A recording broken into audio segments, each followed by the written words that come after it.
What's up guys, Nor here, and welcome to Book of Showtime Chapter 6.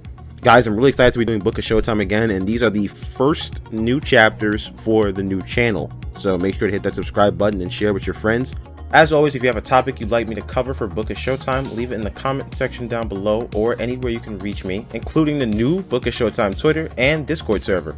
Links in the description down below. So with 2022 coming to an end, I have to say it was a pretty solid year for games. I feel like there were a few sleepers here and there sprinkled throughout the year, with the last quarter bringing the hits as usual. Elden Ring was the toast of the town for a long time before other bangers like Modern Warfare 2 and God of War Ragnarok were released. Personally, I didn't finish a lot of games this year as I spent the first few months playing, well, I'll get to those games in a few. Now, the way I like to do my top 7 games is a little different than most. Number 7 is my best ongoing game, so this is like a live service game like your Dead by Daylights and Euro Companies of the world. Number 6 is the best game that I played that did not release in 2022. More like a legacy award, if you will. Numbers 5 through 1 are the best games that I played that released in 2022, with number 1 being my pick for Game of the Year. Sound good? Alright, let's get into my list. Number 7, Fortnite. Never thought I'd be into Fortnite as much as I am, but 15 months and a redacted amount of money spent later, here we are. Fortnite has improved so much over the last year, it's insane. It's vastly different from the game I played way back in 2017, and the zero build mode and changes to movement really gave the game a second life. As someone who's hated the battle royale genre, Fortnite just does everything right. And now that basically all of my friends are into it, it's such a nice game to bring everyone together. And honestly, Fortnite is probably one of the most important games of our lifetime, from it being at the forefront of integrating crossplay to the many collaborations celebrating pop culture and gaming. This game is a borderline spiritual experience. With Chapter 4 recently launching, this looks to be another strong year for the free-to-play juggernaut. And that probably means my wallet is going to take a beating too, so let me go work some extra hours. Number 6, The Elder Scrolls V, Skyrim. Okay, I promise you I have not been kidnapped and replaced with a clone. I'm putting Skyrim and Fortnite on a list of best games back to back. No, this isn't a prank or a rib. I spent the last decade avoiding Skyrim and Fortnite like they were the plague, and now here they are back to back on this list. I spent the first 3 months of this year married to Skyrim, Fortnite, and Phasmophobia, but Phasmophobia did get a little old after a while, and between you and me, I'm a little too scared to play it by myself. But Skyrim didn't get old. Not one bit. This game is a full-on masterpiece, and I'm experiencing essentially the definitive edition of the game for the first time. I'm playing the anniversary on Xbox Series X, and it's great. Everything's great. I feel like such a fool for not playing Skyrim all these years, but when the anniversary update dropped last year, I thought it was time to dive in. And man, I was blown away by how fun this game is. Now, I haven't finished the main stories yet, but there's just so much to do and it's all engaging. Everything is fun.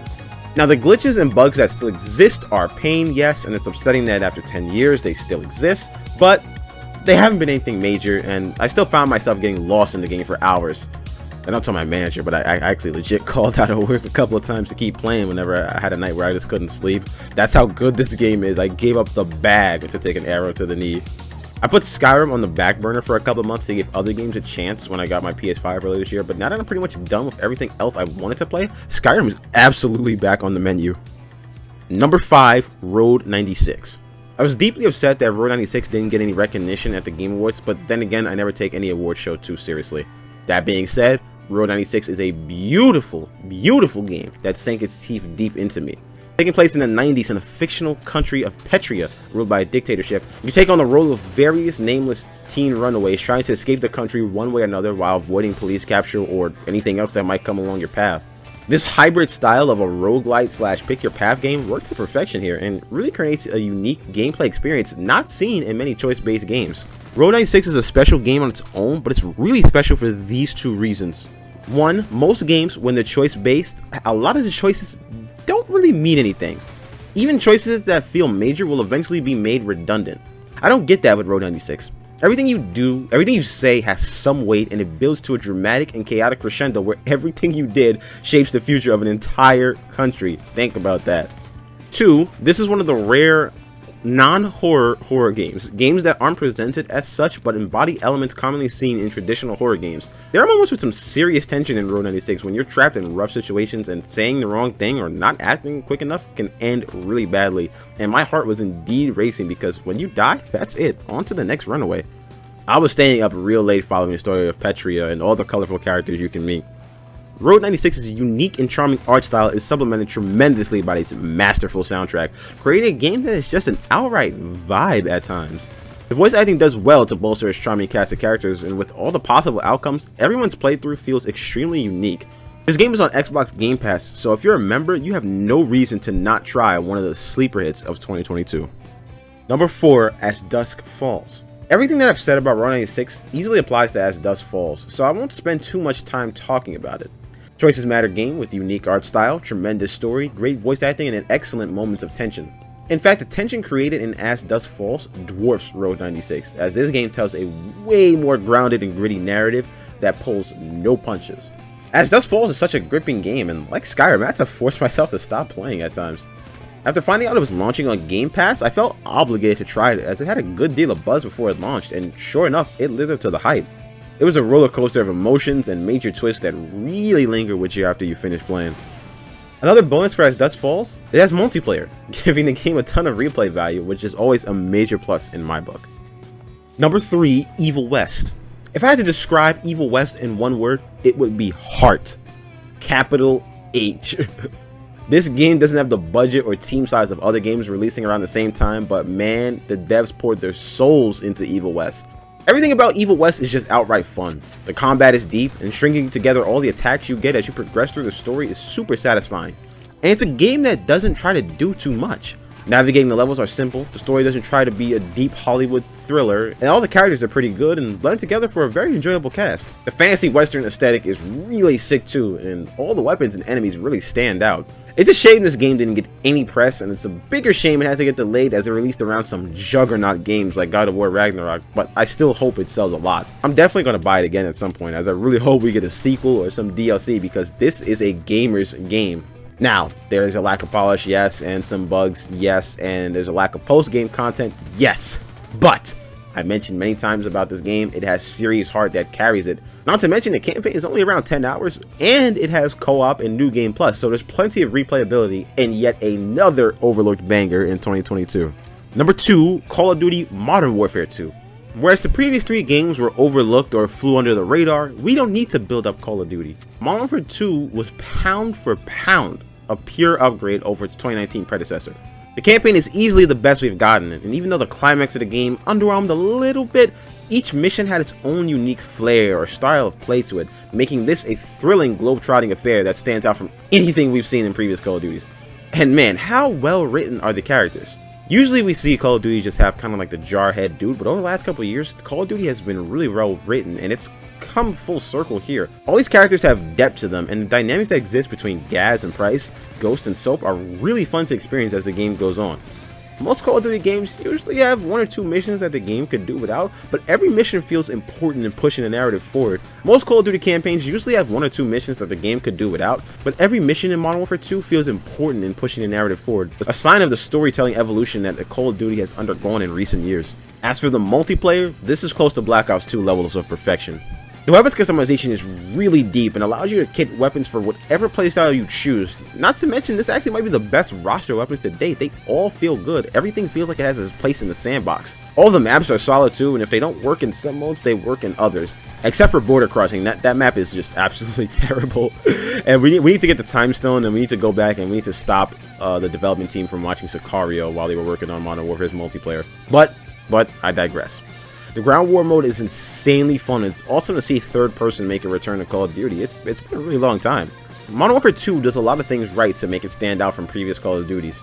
The time to kill feels good, the movement is crisp, the perk system is fresh, and me personally, I actually don't mind the skill-based matchmaking. Yes, I've said it, I don't mind skill-based matchmaking. I've done great this year in Call of Duty, well, until Shoot House came along and my KD sank like a stone, but I've actually been historically good in Call of Duty for once. I've had a great time with the game. While I haven't touched much of the special ops mode, what little bit I did play was miles better than the mess had launched in Modern Warfare 2019.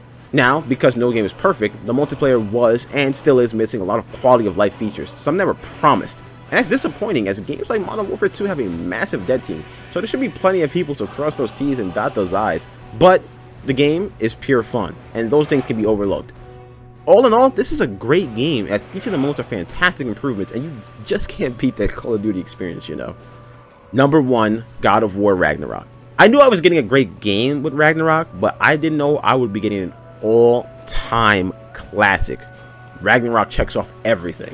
Great graphics and presentation, deep and engaging combat, masterful storytelling with every character, yes, all of them, being well written and well acted too. And like 0 bugs. I encountered like no bugs and no glitches when I played this game. The game has no issues, at least none that I encountered. Ragnarok also does the open world right. Most games of this generation are just bloated 50-hour time sinks. In Ragnarok, there's a lot there, but it's subtle and not forced on the player, and I was actually able to beat the game without having to grind or really bulk myself up. As far as the core gameplay goes, all the weapons and abilities are really satisfying to learn and master, as Ragnarok offers a very healthy challenge. Now, as a fan of the OG games, I will admit I was married to the Blade to Chaos for most of my run, but I found the axe and later the spear equally as fun to use. The graphics are the benchmark for next-gen gaming that's expected for Sony, so you know what you're getting there, and the mocap and voice acting are fantastic, with Christopher Judge really excelling at turning Kratos from like this bitter monster of the OG saga to like this redeemed and reformed hero that everybody is rooting for, everybody can get behind. It's awesome. This is also helped out by Ragnarok telling one heck of a story. Are you kidding me? This story was great. The game was strong. This is also helped out by Ragnarok just telling one heck of a story. The game was strong start to finish, and with the last 3 hours of the game being fantastic, and honestly almost brought me to tears at one point. One last thing, the game bolsters a great selection of accessibility options, which is something I personally look at when evaluating how good a game is now. My eyes aren't as sharp and my hearing is waning a bit, plus my cognitive thinking is declining, so any help I can get to enjoy video games more is welcome. So kudos to Santa Monica Studio for putting a lot of time into these options. Some games just give you a few options, nothing serious, but God of War Ragnarok really goes all out to make sure that everybody can enjoy this game. All in all, God of War Ragnarok is a Hall of Fame game if you ask me. Now the boss fight did underwhelm a bit, but historically they usually do with God of War, so that can be forgiven. If you haven't played Ragnarok, you are truly depriving yourself of an amazing gaming experience. Alright guys, thank you so much for watching this video. I'm excited to be back doing Book of Showtime. As always, if you enjoy these videos, make sure to leave a like, a comment, and share with your friends wherever you can. And if you have any topics you want me to cover for Book of Showtime, make sure to let me know anywhere you can reach me on social media or in the Book of Showtime Discord. Inshallah, I will see you in the next chapter.